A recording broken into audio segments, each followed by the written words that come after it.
आप देख रहे हैं वर्ल्ड न्यूज। मैं हूं इमरान खान। इदलिब बहरान पर तेहरान में रूस, तुर्की और ईरान के दरमियान सरबराही इजलास बेनतीजा रहा। तीनों फरीकैन में जंगबंदी से मुताल्लिक एक राय नहीं बन पाई। तुर्की जहां इदलिब पर हमले की मुखालफत कर रहा है, वहीं रूस और ईरान का कहना है कि इदलिब से दहशतगर्दी का खात्मा वहां के शहरियों और शामियों की बका के लिए जरूरी है। मीटिंग में रूसी सदर व्लादिमीर पुतिन ने कहा कि इदलिब में जिस तरह के हालात हैं, ऐसे में ये यकीनी बनाना जरूरी है कि वहां से दहशतगर्दों को निकाला जाए। उन्होंने बागी ग्रुपों से कहा है कि वह हथियार डाल दें ताकि इदलिब में आम शहरी महफूज रह सकें।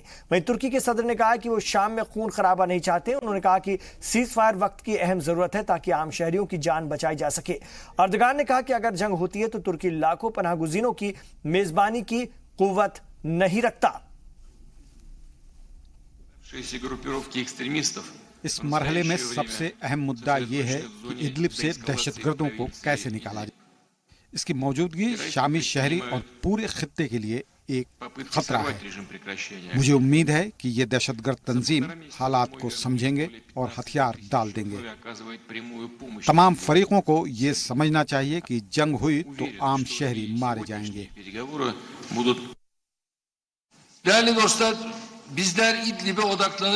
इस वक्त इदलिब में हालात बेहतर नहीं हैं। लोग खौफजदा हैं। इदलिब पर हमला करना मुनासिब नहीं। फिलहाल पूरी दुनिया की तवज्जो इदलिब पर है। ये बात भी जहन में रखनी चाहिए कि इदलिब में कुछ लोग दाइश से लड़ने के नाम पर दहशतगर्दों की मदद कर रहे हैं। अब दाइश कोई खतरा नहीं है, लेकिन अमेरिका दाइश के नाम पर दहशतगर्दों की मदद कर रहा है। उधर अक़वाम मुत्तहिदा ने शाम में तमाम फरीकों से अपील की है कि वो जंग के हालात से गुरेज करें। यूएन के मुताबिक जंग की सूरत में इदलिब इंसानी बहरान का शिकार हो जाएगा और सैकड़ों बेकसूर लोग मारे जाएंगे। अक़वाम मुत्तहिदा के फूड प्रोग्राम के एहलकारों ने कहा है कि अगर जंग की सूरत हाल पैदा होती है तो वो हंगामी हालात से निपटने के लिए तैयार हैं। वर्ल्ड फूड प्रोग्राम के मुताबिक उसने शाम के महफूज इलाके और तुर्की की सरहद पर एक हफ्ते का फूड स्टॉक जमा कर लिया है। वहीं इदलिब में लोग मुमकिन जंग की तैयारी कर रहे हैं। जगह जगह सुरंग खोदी जा रही हैं, खाने पीने की अशिया और दवाइयां जमा की जा रही हैं और आम शहरियों को कीमियाई हमले से बचने की ट्रेनिंग दी जा रही है। वाज़ेह है कि इदलिब शामी बागियों का आखिरी गढ़ है जिस पर कंट्रोल हासिल करने के लिए शामी और रूसी अफवाज हमले की तैयारी कर रहे हैं। तो तैयारियां जंग की शुरू हो चुकी हैं। इदलिब में वहां के लोग अपने आप को तैयार कर रहे हैं। Brutal conflict. WFP appeals to all parties to protect civilians, respect humanitarian principles, and allow for the safe delivery of food to families in need, no matter where they are. Anticipated conflict in the northwest of Idlib could trigger major displacement within Syria and towards the border with Turkey. The World Food Programme has emergency food stock in place ready for distribution. Between its pre-positioned stock inside Syria and cross-border deliveries via Turkey, WFP is enough ready to eat food for 850,000 people for 1 week, and nutrition supplies to support 180,000 children and women for up to 3 months. Second rounds of ready-to-eat meals are in place for distribution. तो Idlib को लेकर के अब जब तीन मुल्क आपस में बैठे तो कोई खास तय नहीं हो पाया, कुछ खास फैसला नहीं हो पाया है। ऐसे में इदलिब के लोग अपनी जंग की तैयारी में मसरूफ हो गए हैं कि अगर जंग के हालात बनते हैं तो किस तरह से रहना है, किस तरह से अपनी जान बचाना है। तो इदलिब बहरान पर तेहरान में रूसी और ईरान के साथ साथ तुर्की की बैठक हुई थी। यूएन के मुताबिक जंग की सूरत में इदलिब इंसानी बहरान का शिकार हो जाएगा और सैकड़ों लोग मारे जाएंगे। अक़वाम मुत्तहिदा के फूड प्रोग्राम के एहलकारों ने कहा कि अगर जंग की सूरत हाल पैदा होती है तो वो हंगामी हालात से निपटने के लिए तैयार हैं। वर्ल्ड फूड प्रोग्राम के मुताबिक उसने शाम के महफूज इलाके और तुर्की की सरहद पर एक हफ्ते का फूड स्टॉक जमा कर लिया है। वहीं इदलिब में लोग मुमकिन जंग की तैयारी कर रहे हैं। जगह जगह सुरंग खोदी जा रही हैं, खाने पीने की अशिया और दवाइयां जमा की जा रही हैं। आम शहरियों को कीमियाई हमले से बचने की ट्रेनिंग भी दी जा रही है। और इदलिब शामी बागियों का आखिरी गढ़ है जिस पर कंट्रोल हासिल करने के लिए शाम और रूसी अफवाज हमले की तैयारी कर रहे हैं।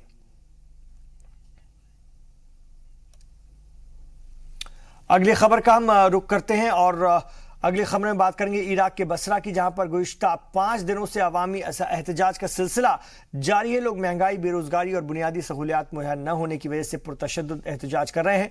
मुश्तइल लोगों ने सरकारी दफातर को आग लगा दी, सरकारी इमलाक को नुकसान पहुंचाया। दरअसल ये लोग मुजाहिरीन पर पुलिस की अंधाधुंध फायरिंग से नाराज हैं और पीर के रोज मुजाहरा शुरू होने के बाद से अब तक सिक्योरिटी फोर्सेस की फायरिंग में 8 मुजाहिरीन हलाक और दर्जनों जख्मी हो चुके हैं।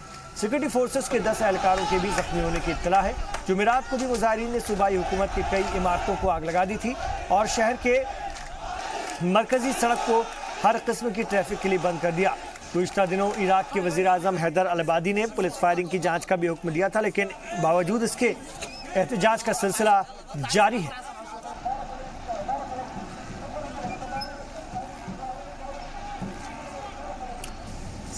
तो ये तस्वीरें आप देख रहे हैं इराक के बसरा की, जहां पर गुज़िश्ता 5 दिनों से अवामी एहतजाज का सिलसिला जारी है। लोग महंगाई, बेरोजगारी और बुनियादी सहूलियात मुहैया न होने की वजह से पुरतशद्दुद एहतजाज कर रहे हैं। मुश्तइल लोगों ने सरकारी दफातर को आग लगा दी, सरकारी इमलाक को नुकसान पहुंचाया है। ये लोग मुजाहिरीन पर पुलिस के अंधाधुंध फायरिंग से नाराज हैं और पीर के रोज मुजाहरा शुरू होने के बाद से अब तक सिक्योरिटी फोर्सेस की फायरिंग में 8 मुजाहिरीन हलाक हो चुके हैं और दर्जनों जख्मी हो चुके हैं। सिक्योरिटी फोर्सेस के 10 एहलकारों के भी जख्मी होने की इत्तला है। अमेरिका के अखबार न्यूयॉर्क टाइम्स में ट्रंप इंतजामिया के एक आला एहलकार के जरिए लिखे गए आर्टिकल से तनाज़ा पैदा हो गया है। व्हाइट हाउस के हुक्काम के ने नाम उजागर न करने की शर्त पर लिखे आर्टिकल में दावा किया था कि सरकार में सब कुछ ठीक नहीं चल रहा है और सदर जिस तरीके से काम कर रहे हैं वह अमेरिकी जमहूरियत के लिए ठीक नहीं है। न्यूयॉर्क टाइम्स के इस आर्टिकल पर सदर ट्रंप भड़क गए हैं और मोन्टाना में एक इंतखाबी रैली से खिताब करते हुए ट्रंप ने इस आर्टिकल को मुल्क मुखालिफ और गैर उसूली बताया। उन्होंने कहा कि न्यूयॉर्क टाइम्स को उस शख्स का नाम बताना चाहिए। अमेरिकी सदर ने कहा कि उनकी हुकूमत ठीक चल रही है, सिर्फ वो लोग घबराए हुए हैं जो उनकी हुकूमत को बदनाम करना चाहते हैं।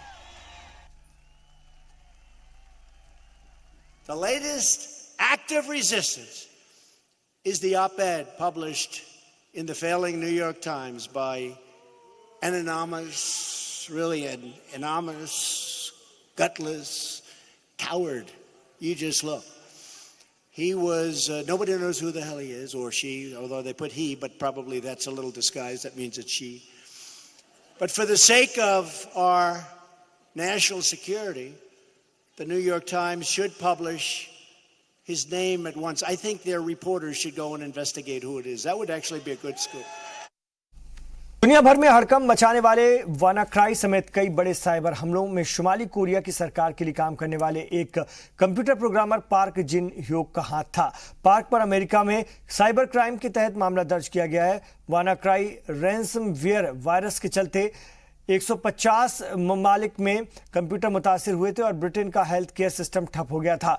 पार्क के खिलाफ ये मामला 8 जून को दर्ज किया गया था, लेकिन इसे पहली बार मंजर आम पर किया गया है। इसके मुताबिक प्रोग्रामर पार्क शुमाली कोरियाई सरकार की क़यादत वाली साजिश का हिस्सा था और इस साजिश के तहत कई साइबर हमलों को एक तंजीम की आड़ में अंजाम दिया गया और पार्क शुमाली कोरिया की हैकिंग टीम का हिस्सा था।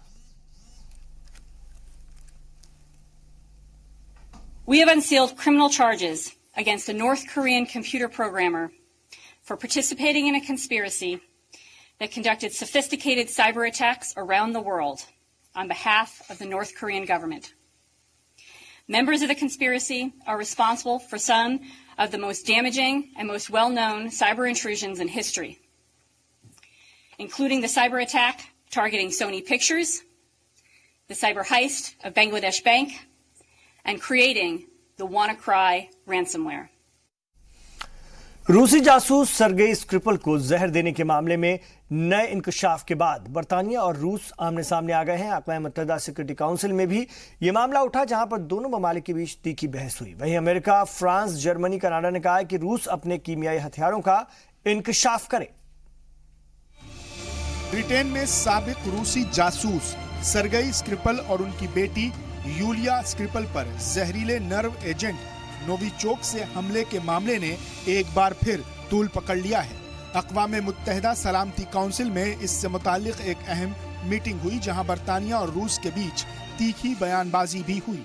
इस मीटिंग में ब्रिटेन की जांच टीम ने काउंसिल को पूरी जानकारी दी। ब्रिटेन का इल्जाम है कि सरगेई और यूलिया पर रूसी फौज की खुफिया अफसरों ने हमला करवाया। One P5 member has undertaken a pattern of behaviour which showed that they tried to murder the Skripals. They played dice with the lives of the people of Salisbury. They work in a parallel universe where the normal rules of international affairs are inverted. वहीं रूस ने इन तमाम इल्जामात को बेबुनियाद करार दिया। अक़वाम मुत्तहिदा security council में रूसी सफीर वेस्ली निबेंजिया ने कहा कि बरतानिया लगातार झूठ बोलकर रूस को बदनाम कर रहा है। मैं वाज़ेह कर देना चाहता हूं कि बरतानिया ने जो बात कही उसमें कुछ भी नया नहीं है। बरतानिया बार बार झूठ बोलकर वक्त बर्बाद कर रहा है। रूस सालिसबेरी में सरगोई और लोया स्क्रिपल पर किसी भी नर्व एजेंट हमले से इनकार करता है। उधर अमेरिका, फ्रांस, जर्मनी और कनाडा ने भी रूस के खिलाफ ब्रिटेन के इल्जामात की हिमायत की है। अक़वाम मुत्तहिदा में अमेरिकी सफीर निकी हेली ने कहा कि अमेरिका किसी भी तरह के कीमियाई हथियारों की सख्त मुखालिफत करता है। But we must now help our British friends find the 2 Russian suspects they have identified and bring them to face justice in the United Kingdom. Better yet, why doesn't the Russian government turn these 2 murderers over to British authorities? आपको बता दें कि साबिक रूसी agent Sergei Skripal और इसकी बेटी को जहर देने के मामले की जांच में ये बात सामने आई है कि इनको कत्ल करने की साजिश 2 रूसी शहरियों ने तैयार की थी। बरतानवी हुक्काम ने इन दोनों की तस्वीर भी जारी की। बरतानवी पुलिस ने अलेक्जेंडर पेट्रोव और रुसलान बोशिरोव की गिरफ्तारी के लिए यूरोपीय वारंट भी जारी कर दिए हैं। वाज़ेह रहे कि रूसी फौज के खुफिया महकमे के साबिक कर्नल स्क्रिपल और उनकी बेटी पर गुज़िश्ता मार्च में नोविचोक केमिकल से हमला किया गया था। कहा जाता है कि इस खतरनाक जहर को रूसी फौज ने ही तैयार किया था। ब्रिटेन स्क्रिपल पर हमले के लिए रूस को जिम्मेदार ठहराता है। रूस ने हालांकि इससे इनकार किया है। ब्यूरो रिपोर्ट, जी सलाम।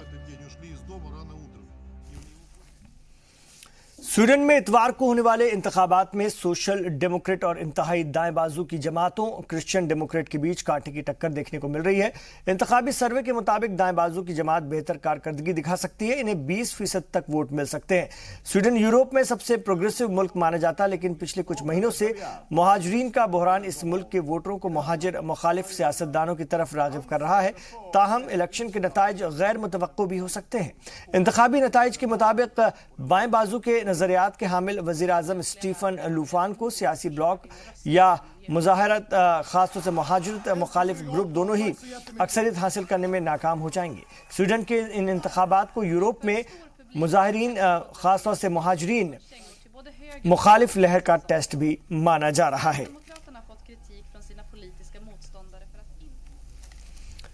ब्राजील में सदारती इंतखाबात के अहम रहनुमा जायर बोल्सोनारो पर चाकू से हमला किया गया, जिसमें कि वो बुरी तरह जख्मी हो गए। अस्पताल में उनका इलाज चल रहा है। जरा के मुताबिक जुमेरात की शब जुनूब मशरकी सूबे मीनास ग्राइस में मुनक्किद एक रैली के दौरान इंतहाई दाएं बाजू के हामी इस 63 साला सियासतदान पर हमला किया गया। तिब्बी जराए ने बताया कि जख्म गहरा है, लेकिन वो खतरे से बाहर है। पुलिस ने बताया कि हमलावर को गिरफ्तार कर लिया गया है और वाज़ेह है कि ब्राज़ील में सदारती इंतखाबात अक्टूबर में होने वाले हैं। ब्राज़ील के सुप्रीम इलेक्टोरल कोर्ट के जरिए जेल में बंद साबिक सदर लूला डी सिल्वा पर इंतखाबात में उम्मीदवार खड़े होने पर रोक लगाए जाने के बाद से बोल्सोनारो सदर ओहदे के लिए रेस में सबसे आगे चल रहे हैं।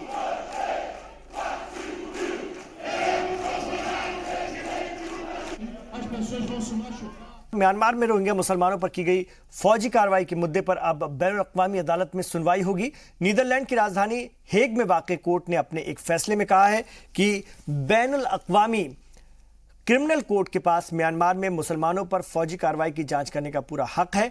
कोर्ट ने कहा कि निहत्थे लोगों का कत्लेआम संगीन जुर्म की कैटेगरी में आता है, इसलिए इसकी सुनवाई बैनुल-अक़वामी क्रिमिनल कोर्ट यानी कि ICC में होनी चाहिए। अदालत ने आगे कहा है कि ICC आइन के आर्टिकल 5 के मुताबिक किसी भी जुर्म जैसे कि कत्लेआम, जंगी जराइम के केस में सुनवाई का हक रखता है। वहीं म्यांमार हुकूमत का कहना है कि आईसीसी को रोहिंग्या मुसलमानों से मुताल्लिक तहक़ीक़ात का इख्तियार नहीं है। आपको बता दें कि गुज़िश्ता साल म्यांमार के रखाइन सूबे में सिक्योरिटी अफवाज ने सैकड़ों मुसलमानों का कत्लेआम कर दिया था, जिसकी वजह से लाखों रोहिंग्या मुसलमान अपना घर बार छोड़कर बांग्लादेश सरहद की तरफ भागे थे, जहां अब भी 7 लाख से ज्यादा लोग बेहद खराब हालात में जिंदगी गुजार रहे हैं, लेकिन म्यांमार हुकूमत उन्हें वापस लाने के लिए तैयार नहीं है।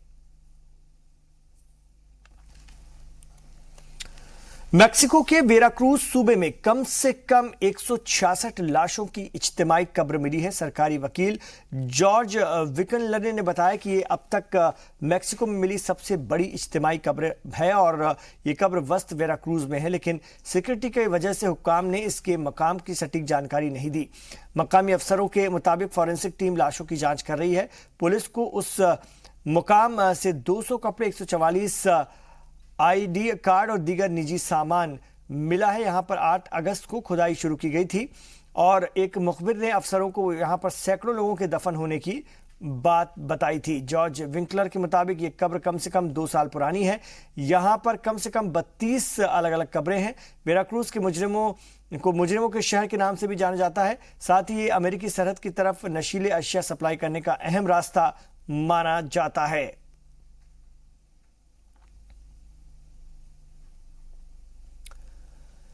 अमेरिका के सिनसिनाटी शहर में उस वक्त हड़कंप मच गया जब यहां पर एक सिरफिरे ने अंधाधुंध फायरिंग कर दी। इस वारदात में 3 लोगों की मौत हो गई, जबकि पुलिस फायरिंग में हमलावर भी मारा गया। ये वारदात एक बैंक में हुई। हमलावर बैंक लूटने की कोशिश कर रहा था। पुलिस ने बताया कि हमलावर गोलीबारी करते हुए बैंक की लॉबी में जा घुसा। सिनसिनाटी पुलिस ने बताया कि इस हमले में 5 लोग जख्मी हुए हैं, जबकि 3 लोगों की मौत हो गई है। हमलावर भी मारा गया है। जरा के मुताबिक ये वारदात 30 मंजिल वाली इमारत में हुई। इस इमारत में 5th, 3rd बैंक और दीगर ऑफिस हैं। पुलिस ने हमलावर की पहचान 29 साला ओहायो के शहरी प्रेस के तौर पर की है।